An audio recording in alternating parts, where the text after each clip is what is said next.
अस्सलामुअलैकुम, मैं हूं वैस मंगलवाला और आप देख रहे हैं वर्ल्ड वाइज। दुनिया को देखने का, जांचने का, परखने का एक अलग जाविया।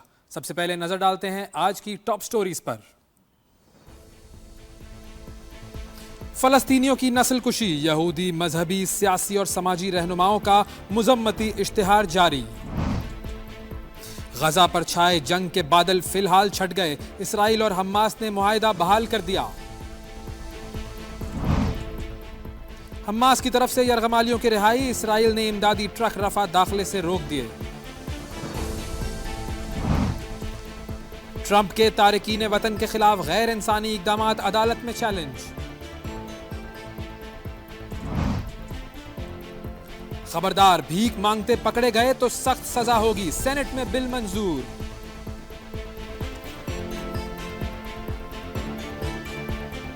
जी, ये थी टॉप स्टोरीज और अब खबरों की तफसील पर नजर डालते हैं और सबसे पहले हम आपको लेकर जाएंगे खित्ता फ़लस्तीन। जी, खित्ता फ़लस्तीन से एक बहुत अहम खबर आई है और ये खबर है जी इस इश्तिहार के हवाले से। Trump has called for the removal of all Palestinians from Gaza, Jewish people से नो। यहूदी कह रहे हैं कि ऐसा नहीं होना चाहिए, नस्ल कुशी नहीं होनी चाहिए फ़लस्तीन में लोगों की। और ये चीज़ जो है एक बहुत बड़ी चीज़ है कि यहूदियों ने ये बात की है, क्योंकि हर सेहूनी यहूदी होता है लेकिन हर यहूदी सेहूनी नहीं होता और सेहूनियत फ़लस्तीनियों की नस्ल कुशी की हिमायत का नाम है। इसी हवाले से ये इश्तिहार सामने आया है। यहूदी मजहब से ताल्लुक़ रखने वाले 390 रैबाइज, मजहबी रहनुमा, सियासी और समाजी कारकुन और मशहूर अफराद ने इसराइल के इक़दामात पर मुज़म्मती इश्तिहार दिया है, जिनमें इन तमाम अफराद ने दस्तखत भी किए हैं। इस इश्तिहार को न्यूयॉर्क टाइम्स में शाया किया गया है। इश्तिहार में कहा यह गया है कि यहूदी अवाम नस्ली ततहीर को मुस्तरद करते हैं।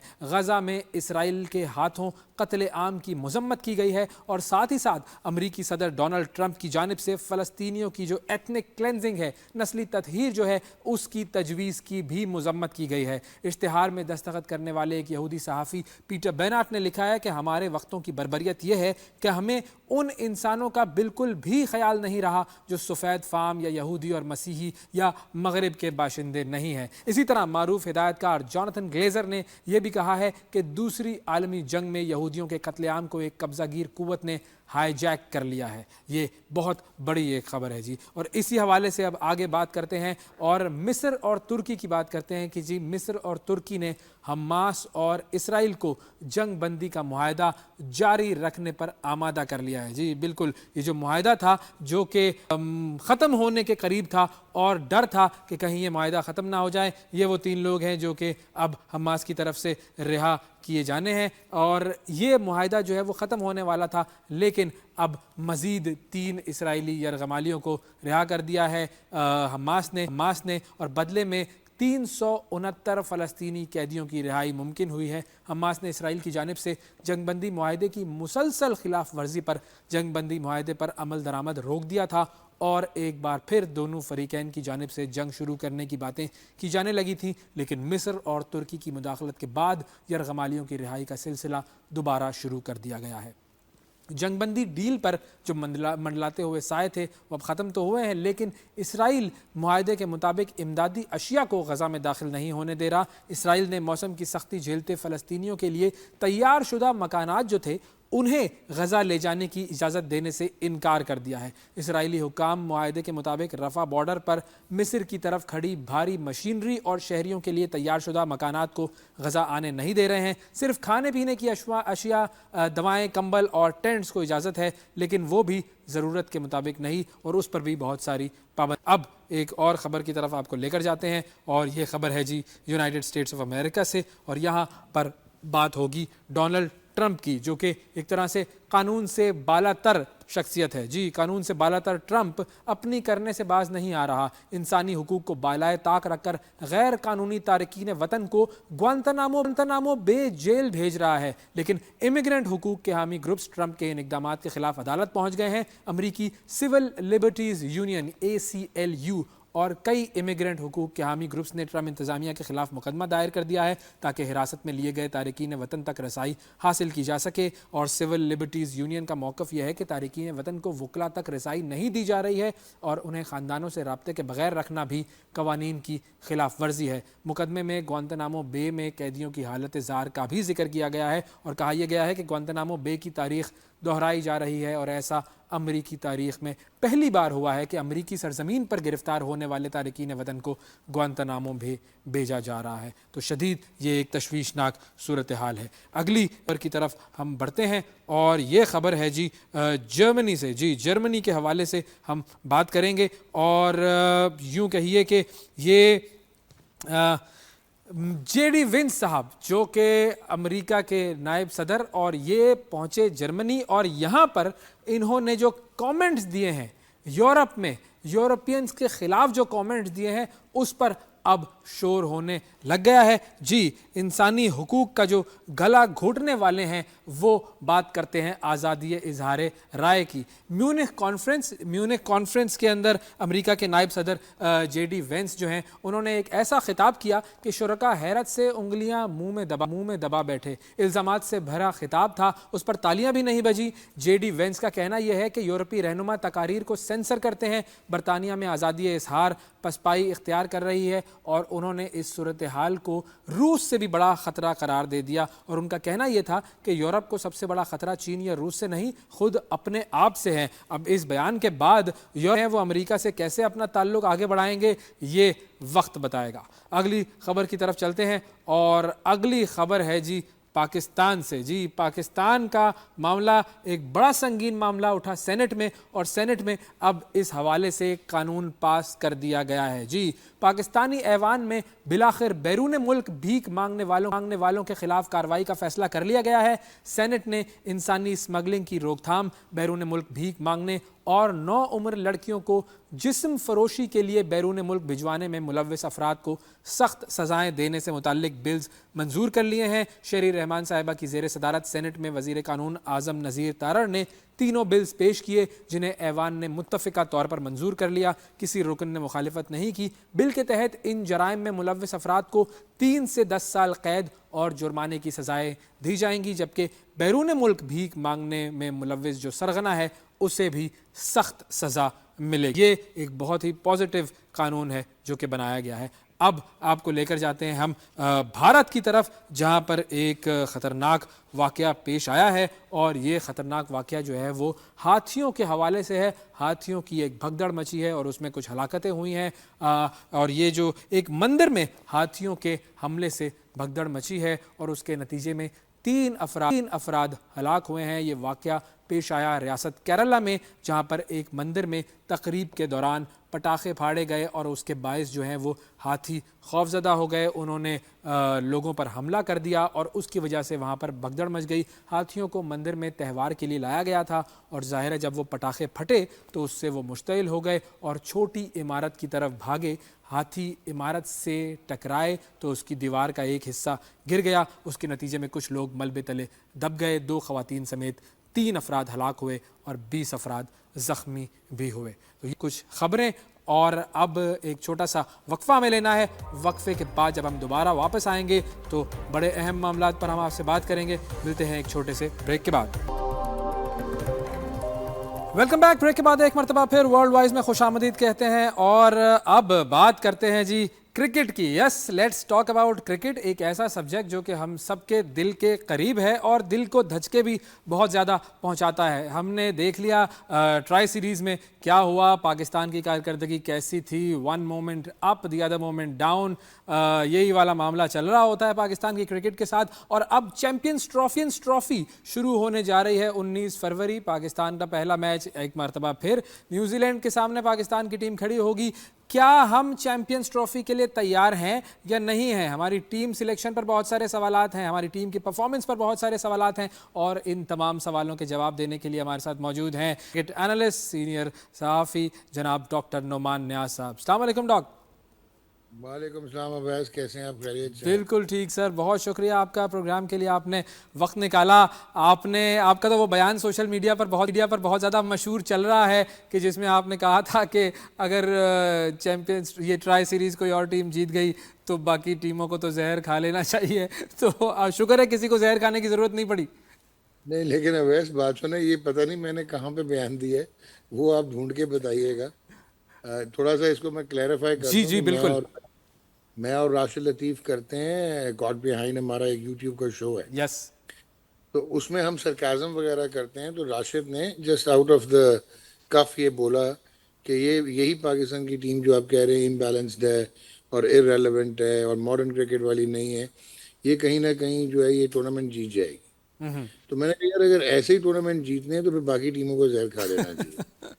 द सही। Context was totally different, it was not at all entire Pakistan.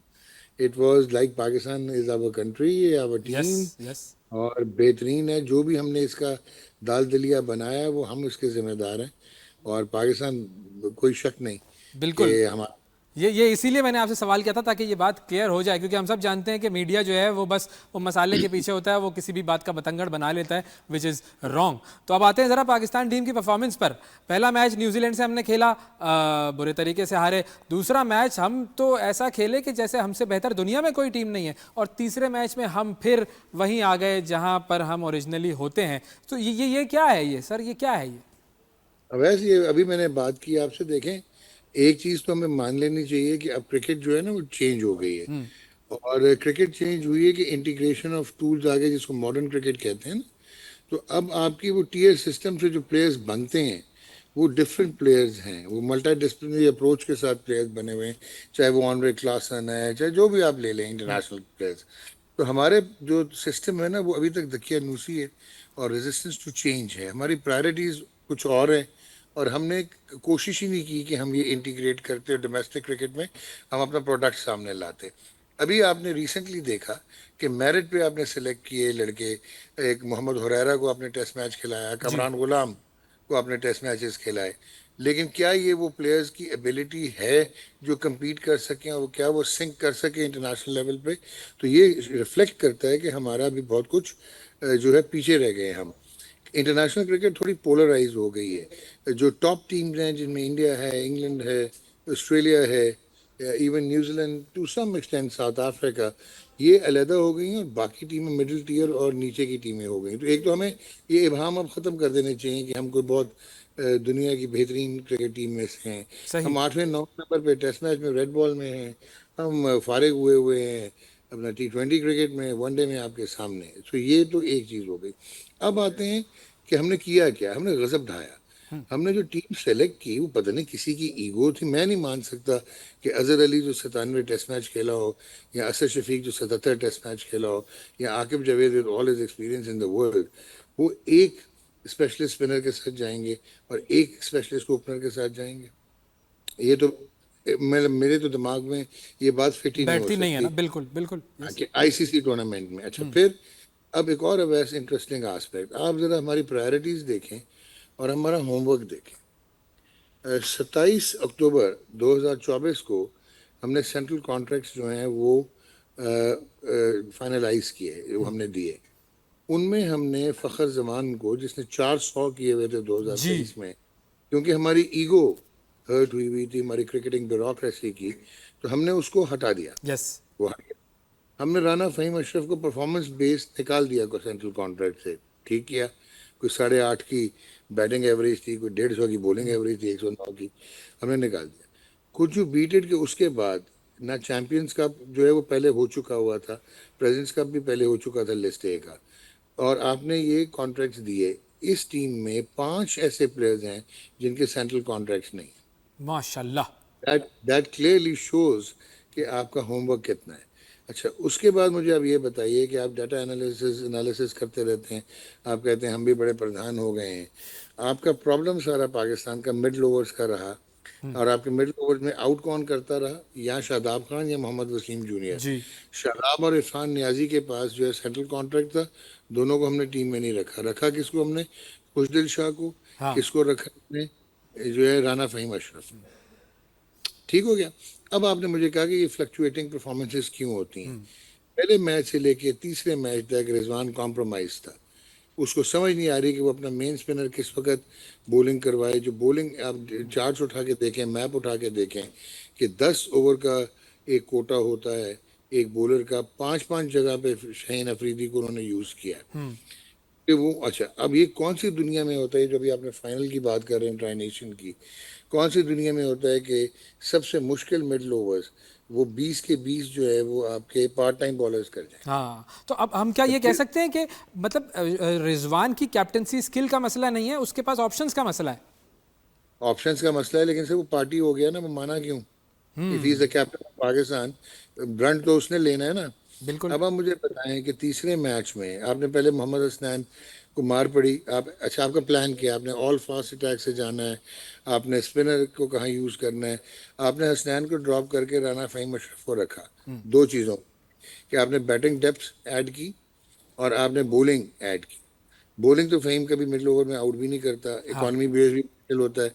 अच्छा, उससे आपने 2.2 ओवर्स करवाए, तो इसका मतलब हो गया कि आप इंटेलेक्चुअली डिसऑनेस्ट डिसीजन ले रहे थे, आप सिर्फ उसको खिलाने के चक्कर में थे।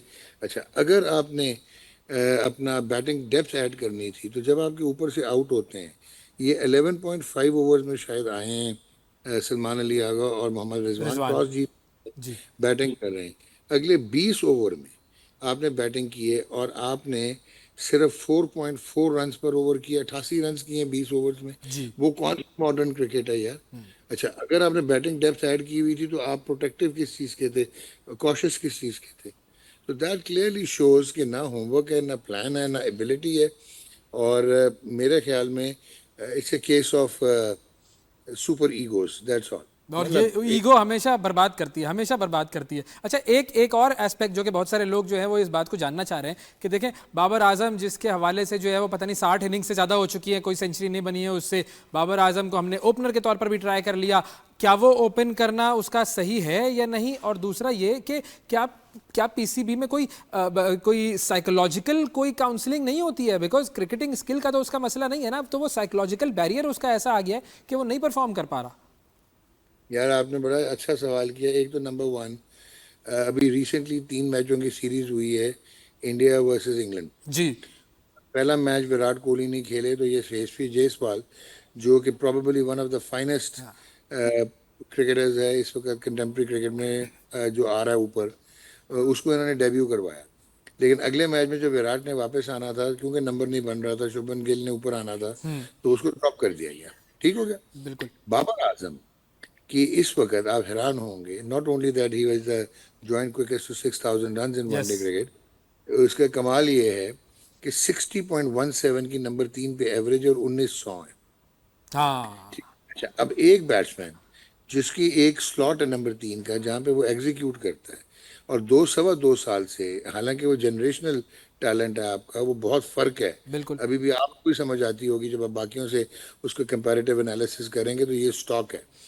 लेकिन हो क्या रहा है कि चाहे उसके वो इंटरनल मसले थे, चाहे एक्सटर्नल मसले थे, वो टेक्निकल ब्रीचेस भी बन गए, वो रन्स भी नहीं हुए, वो एक बहुत तजब्जुब का शिकार है, वो परफॉर्म नहीं कर पा रहा।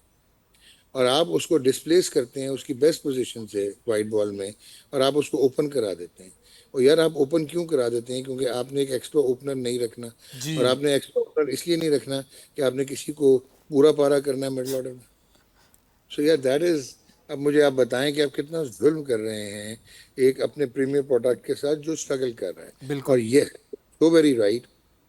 पहले तो आपकी जो क्रिकेटिंग ब्यूरोक्रेसी की बात करता हूँ मैं, क्रिकेटिंग हायरार्की या मैनेजमेंट की बात नहीं करता, पीसीबी की क्रिकेटिंग ब्यूरोक्रेसी को पहले तो साइकोलॉजिकल स्पोर्ट्स साइकोलॉजिस्ट के पास लेके जाए ना। सही पहले है। तो वो अपना रोल आइडेंटिफाई करें, और फिर Babar Azam, yes you need these aids यार, यू आर बिल्कुल। सो वेरी राइट, यस ये यू नीड दीज। और फाइनली आपका ये जो फाइनली अब चैंपियंस ट्रॉफी शुरू होने वाली है। 19 तारीख को पहला मैच है। उम्मीदें तो ज़ाहिर है बड़ी होती हैं, बड़ी दुआएं होती हैं लोगों की, बट रियलिस्टिकली स्पीकिंग आपके ख्याल में वेयर डू वी स्टैंड? बहुत सारे लोग जो प्रेडिक्शंस कर रहे हैं सेमीफाइनल में पहुंचा रहे हैं पाकिस्तान को, बट डू यू थिंक के प्रैक्टिकली स्पीकिंग हम सेमीफाइनल वाली टीम हैं? क्योंकि 350 रन की क्रिकेट में हम, मुझे ये लगता है कि हम 250 रन वाली क्रिकेटिंग टीम है, तो मुझे तो नहीं नजर आता, but what is your take on this? वैसे क्विकली, एक तो जो आप साउथ अफ्रीका के अगेंस्ट आपने फिनोमिनल चेज किया, आप ये भूल गए कि उसमें मैं nothing to take away from Salman Ali Agha yes. और मोहम्मद रिजवान, वो एक्सेप्शनल 260 रन की पार्टनरशिप थी। वेड़े में भी नहीं होते 260 रन, उन्होंने तो चेज में किए। लेकिन वहाँ पे ना वो था अपना कगिसो रबादा, और ना उनके पास मार्को यानसन था। हाँ फिर आपने तो 52 करवाया आपके बॉलर्स ने, जहाँ पे रैन रिकल्टन भी नहीं था, और जहाँ पे एडन मार्करम भी नहीं था, और जहाँ पे वेंड्यूसन भी नहीं था। तो ये क्लियरली शो करता है कि आपके जो फास्ट बॉलर्स हैं, आकिब जवेद जितनी मर्जी बढ़ के मारते रहें, ये क्वालिटी के फास्ट बॉलर जरूर रहे हैं, लेकिन कहीं ना कहीं प्रॉब्लम है। बिल्कुल। या इंजरी मास्किंग है, या ये रिहेबिलिटेट प्रॉपर नहीं हुए हुए, चाहे वो नसीम है और चाहे वो शहीन है। अब अगर एक एक ओवर में आप 25 खा रहे हैं और शहीन फिर 20 खा रहे हैं, तो मुझे तो थोड़ा सा वहम हो जाएगा। स्पिनर आपके पास एक है, हम्म। बैटर्स आपके पास क्वालिटी आप देख लें, हाँ इंडिविजुअल ब्रिलियंस पे मैं मानता हूँ, जिस तरह उस दिन 260 की पार्टनरशिप हुई है, कल को इंडिया के against Babar Azam can evolve और वो रन कर सकता है। इंडिविजुअल बेसिस पे तो अगर आपने पहुंचना है तो पहुंचे, लेकिन आपकी टीम ना उसका कॉम्बिनेशन है, ना क्वालिटी है, ना इंटेंट है, ना ऑनर सिलेक्शन है। इस पे अगर आप समझते हैं कि आईसीसी के टूर्नामेंट जीते जा सकते हैं, तो जीते जा तो फिर सकते जहर पी होंगे, लेना चाहिए। ठीक है। लेकिन ये है कि individual brilliance, of course you can always find yourself in a place जहाँ पे आप सेमीफाइनल खेल रहे हो, लेकिन शायद न्यूजीलैंड बहुत मैकेनिकल और मेथोडिकल बिल्कुल। टीम है, यस। आपको तंग करेगी। हम्म। और इंडिया 5 स्पिनर्स के साथ आ रही है, वो भी मन तक मुझे नहीं समझ आई, मेरी समझ। तो वो मन तक भी देखनी है उनके पास तो बल्कि ज्यादा ही हो गया टैलेंट, और वो बिल्कुल तो वो बहुत ज़्यादा हो पड़े। गया। But let's hope for the best, Pakistan team हमारी है, लेकिन हमने बड़ा बुरा हाल किया है इसका, और हम हैं जिम्मेदार इसके। बिल्कुल हम ही जिम्मेदार हैं। बहुत शुक्रिया अदा करेंगे, डॉक्टर नुमान नियाज़ साहब हमारे साथ मौजूद थे और इनसे आगे भी बात रहेगी चैंपियंस ट्रॉफी के दौरान भी। नाजरीन वक्फा लेते हैं, वक्फे के बाद दोबारा मुलाकात करते हैं। यह है वर्ल्ड वाइज, हमारे साथ रहिए। Welcome back. ब्रेक के बाद एक मरतबा फिर आपको वर्ल्ड वाइज में खुशामदीद कहते हैं, और अब आपको हम लेकर जाते हैं भारत की तरफ, जहां पर एक केस इस वक्त तमाम मीडिया की जीनत बना हुआ है। और ये जो कुछ लोग आपको नज़र आ रहे हैं, ये वो लड़के हैं जो कि इंडिया में यूट्यूब पर कंटेंट बनाते हैं, बड़े मकबूल हैं। और इसमें ख़ास तौर पर ये जो दरमियान में एक लड़का हमें नज़र आ रहा है जिसका नाम है रणवीर अलाबादिया। अब ये जो शख्स है ये पॉडकास्ट करता है, इसका एक इमेज बना हुआ है कि जी बड़ा सोफिस्टिकेटेड, बड़ा तमीज़दार ये लड़का है। लेकिन मामला है इसी लड़के से जुड़ा हुआ, और इसी के ज़बान से निकले हुए एक ऐसे जुमले का जो कि यहाँ दोहराना तो दूर की बात, हम सोच भी नहीं सकते इस कदर गलीज़ जुमला इस शख्स ने यूट्यूब पर एक शो के दौरान अदा किया। और अब उसका वो केस बन चुका है। केस पुलिस इसकी तहकीकात कर रही है, तफ्तीश कर रही है, पुलिस इसको ढूंढ रही है, मगर ये लड़का इस वक्त गायब है। मामला ये है कि जगह, लोग, माहौल जो भी हो, आला शख्सियत के जो हामिल इंसान हैं उनका किरदार हर जगह एक सा ही होता है। और जो बड़े बूढ़े खूब कहकर गए हैं कि यही ज़ुबान जो है ये अर्श पर लेकर जाती है, और यही ज़ुबान हमें ज़मीन पर गिराने की ताकत भी रखती है। तो अगर आप तहजीब याफ्ता गुफ्तगू करते हैं, नरम लहजे में बात करते हैं, तो आप पहचाने जाते हैं एक तमीज़दार शख्स के हैसियत से। और यही इस लड़के के साथ हुआ कि इसकी जो असलियत थी वो इसके एक कमेंट से सामने आई, और अब पुलिस जो है वो इस लड़के को ढूंढ रही है, रणबीर अलाबादिया, जो कि इस वक्त गायब है। पुलिस इसकी तलाश कर रही है, इसका फ़ोन बंद है, इसका फ्लैट लॉक्ड है। अब ये केस क्या है इसके बारे में तो हम बताएंगे ही आपको, लेकिन इसके फॉलोअर्स से मुंह मोड़ रहे हैं। विराट कोहली, अनुष्का शर्मा, ये वो बड़े मकबूल स्टार्स हैं अमेरिका के, इंडिया के, और उन्होंने भी इसकी जो फॉलोइंग है वो छोड़ दी है। ऑल इंडिया सिनी वर्कर्स एसोसिएशन जो है उन्होंने नोटिफिकेशन जारी किया है कि इसके साथ कोई काम नहीं करे। हम बात करेंगे जी इस पूरे मुद्दे पर। चिराग घोटी साहब हमारे साथ मौजूद हैं, भारतीय जर्नलिस्ट हैं, क्राइम कवर करते हैं और क्राइम तक के डिप्टी एडिटर हैं। अस्सलाम वालेकुम चिराग साहब, thank you for giving us your time. Good sir, आप कैसे हैं? बिल्कुल ठीक जी। सर ये बताइए, ये जो केस है, एक जुमला इस शख्स के मुंह से निकला, और इस कदर बेहुदा जुमला था, इस कदर बदतमीजी और इस कदर घटिया गलीज बात थी। अब ये केस जो है वो कहाँ तक पहुंचा है? पुलिस इस लड़के को तलाश तो कर रही है, लेकिन ये लड़का जो है वो गायब है। क्या क्या अपडेट है सर इस केस के हवाले से? देखिए एक पॉडकास्टर जिसका नाम रणवीर इलाहाबादिया था, ये उम्मीद नहीं की जा रही थी कि वो इस तरह की ओछी बात बोलेगा। और हम सब ने देखा कि उसने किस तरह की बातें बोली, और उसके बाद उसने आकर सबसे पहले सोशल मीडिया पर वो आया और उसने माफी मांगी इसके लिए। इसके बाद से उसका फोन स्विच ऑफ है। उसको न सिर्फ अगर इंडिया की बात करें तो कई राज्यों की पुलिस, खासकर असम, इंदौर, इसके अलावा महाराष्ट्र पुलिस ने मुकदमा दर्ज कर लिया है, उसकी तलाश की जा रही है, उसका मोबाइल स्विच ऑफ जा रहा है। इस बीच कल एक खबर आई थी जिसमें यह बताया गया था कि देश की सबसे बड़ी अदालत सुप्रीम कोर्ट में उसने एक याचिका दाखिल की है एंटीसिपेटरी बेल के लिए। हालांकि वो अभी लिस्टिंग नहीं हुई है, तो एक तरफ सुप्रीम कोर्ट पहुंच गया है, उसको गिरफ्तारी का डर है, उसको ऐसा लग रहा है कि उसको गिरफ्तार कर लिया जाएगा, और क्योंकि कई स्टेट्स की पुलिस ने मामला दर्ज किया है इसको लेकर। ऑब्वियसली अब वो फरार है, उसका मोबाइल भी स्विच ऑफ है, और उसका जो है वो ये कहा जाए कि मोबाइल के अलावा जो उसका घर का कांटेक्ट है वो उससे नहीं हो पा रहा है, वकील से उससे कांटेक्ट नहीं हो पा रहा है। तो ये स्थिति इस समय वहां पर बनी हुई है। सही। फिलहाल पुलिस का कहना है कि हर एक एंगल से तफ्तीश जारी है इस पूरे मामले की, लेकिन क्योंकि इसमें एविडेंस के नाम पर बहुत सब कुछ क्लियर है। उसने जो बोला है वो उसकी वीडियो है, वीडियो है। और उसका खुद कबूलनामा है जो उसने खुद सोशल मीडिया पर आकर किया कि उससे गलती हो गई। ऐसे में इसमें अब इस केस में कुछ ज्यादा इन्वेस्टिगेशन बचती नहीं है। इस केस में सीधा जो कानून के जानकारों का कहना है कि इसमें अरेस्टिंग होगी और उसके बाद आरोपी को बेल भी लेनी पड़ सकती है। इस बाबत मैंने दिल्ली के एक पूर्व जज से भी बात की थी। जी। उनका कहना था कि इस तरह के केसेस में यूजुअली कोर्ट जेल नहीं भेजती। वो अच्छा। इसलिए नहीं भेजती क्योंकि अगर ऐसे इस तरह के अगर बयानबाजियों पर केस मुकदमे दर्ज होकर जेल भेजने लगे तो जेलों में जो संख्या है वो इतनी बढ़ जाएगी कैदियों की कि फिर तो हर किसी को नेताओं को भेजना पड़े, क्योंकि हर एक, हम सबको पता है कि इस तरह की बयानबाजी तो आए दिन होती ही रहती है। लेकिन नेचुरली ये एक्सेप्टेबल नहीं है, और इसके यही वजह थी कि एक मुकदमा दर्ज हुआ और उसकी इन्वेस्टिगेशन हुई। इसमें ये भी बात जो है वो थोड़ा सा अजीब लग रही है, क्योंकि कई सारे स्टेट्स ने अलग अलग मुकदमा दर्ज किया है। सवाल ये उठता है कि जब एक अपराध है तो एक ही मुकदमा दर्ज होना चाहिए था और एक ही पुलिस करती। खैर, अब इसको देखना होगा कि क्या ये सारी एफआईआर आने वाले वक्त में सुप्रीम कोर्ट क्लब करता है, हियरिंग करता है आरोपी के बारे में, आरोपी को लेकर क्या उसको एंटीसिपेटरी बेल देता है, ये तमाम चीजें देखने वाली होगी। हालांकि अभी तक कोई रिलीफ नहीं मिली है, तो अभी जो यथास्थिति है वो ये बरकरार है कि पुलिस किसी भी वक्त उसको गिरफ्तार कर सकती है, लेकिन वो अब फरार है। अभी तो फरार है। इसके अलावा इस मामले का एक और को एक्यूज था समय रैना। उसने अपने वकील के मार्फत पुलिस से संपर्क किया है, वो भी विदेश में बताया जा रहा है, किस देश में ये भी साफ नहीं है। बाकी आरोपियों से पुलिस पूछताछ कर चुकी है। इसके अलावा इस मामले में कई और आरोपी थे, चाहे वो वीडियो एडिटर हो, चाहे जो शो बनाते थे उससे जुड़े तमाम पात्र हों, तमाम लोगों से पूछताछ कर चुकी है। खासकर एक लड़की का भी इसमें जिक्र हो रहा था, अपूर्वा मखीजा का, उससे भी पूछताछ हुई है। और अब ये माना जा रहा है कि इस मामले में आने वाले वक्त में अब रणबीर इलाहाबादिया से पूछताछ करना बेहद जरूरी है, क्योंकि इन्वेस्टिगेशन का एक इंपॉर्टेंट पार्ट है। तो देखना ये होगा कि इस मामले में आगे क्या पुलिस, तो ये जो दूसरा जो कैरेक्टर है जिसका नाम समय रैना है, सर मुझे बताइएगा कि उस समय रैना पर भी केसेस बने हुए हैं मुख्तलिफ?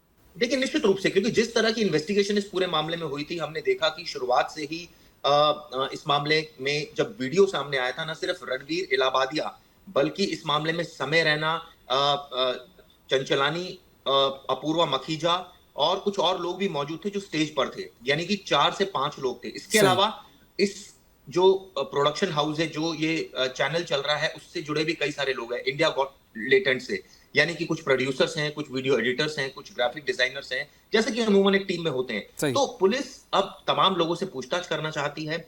समय रैना के बारे में जैसे मैंने बताया, वकील के मार्फत उसने एक अर्जी जरूर लगाई थी और ये कहा था कि वो विदेश में है, लेकिन वो पूरा सहयोग करेगा पुलिस को। अब ऐसे में देखना यही होगा कि वो कब तक पुलिस के समक्ष पेश होता है, क्योंकि अभी तो वो पेश नहीं हुआ है। उसने वकील के मार्फत जो है वो अर्जी दाखिल की है। क्या इस बीच वो भी कोर्ट का रुख करेगा, ये भी देखने वाली बात होगी, क्योंकि अभी तो कोर्ट का रुख इलाहाबादिया ने किया है। हालांकि उसको रिलीफ तो नहीं मिला है अभी, लेकिन अब समय रैना को भी डर है गिरफ्तारी का। तो अच्छा, एक और चीज, क्योंकि आपने अभी थोड़ी देर पहले ये बात की थी कि इस केस में, इस तरह के केसेस में सजा जो है वो ये नहीं होती कि लोगों को जेल में डाल दिया जाए, क्योंकि जाहिर है अगर बयानबाजी पर जेल होने लगे तो फिर तो बहुत सारे लोग जेल में हो। तो अब इस केस में जो मैक्सिमम सजा है वो क्या हो सकती है?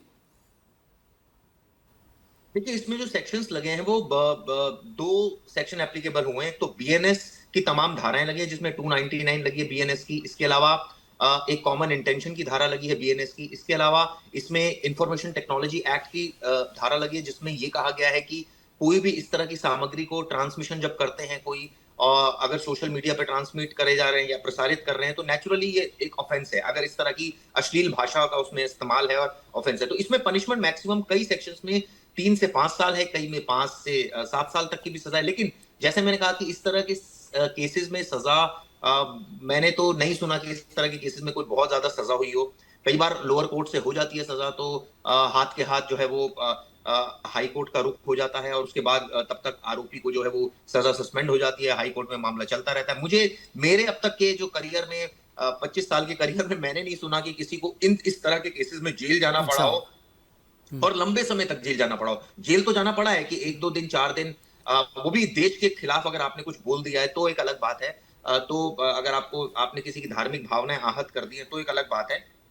लेकिन इस तरह के पर्सनल कमेंट्स में मैंने देखा नहीं कि कोई बहुत लंबे वक्त तक जेल में रहा हो और बहुत लंबे वक्त तक ट्रायल चला हो, पनिशमेंट हो गई हो।